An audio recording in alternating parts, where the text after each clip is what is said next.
ముఖ్యంగా law and ఆర్డర్కి సంబంధించి మటుకు కరప్షన్ లేని విధానాలతోటి ముందుకెళ్లాలని మనస్ఫూర్తిగా కోరుకుంటా ఉన్నాం. అలాగే ఏ విధమైన ఇబ్బందులు కలిగించినా, చాలా మందికి ఒక ఆలోచన ఉండొచ్చు, మళ్ళీ ఆ ప్రభుత్వం వస్తే ఏమవుతుంది, ఆ ప్రభుత్వం రావట్లేదు. ఇది ఎందుకు చెప్తున్నానంటే, ఇది I want to give you confidence, I want to empower you.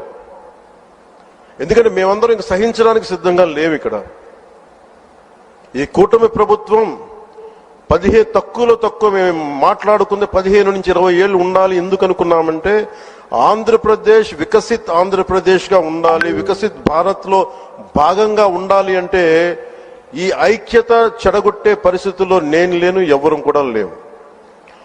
అలాగే ఇది గత ప్రభుత్వ పాలకులు కూడా ఇది గుర్తుపెట్టుకోవాలి.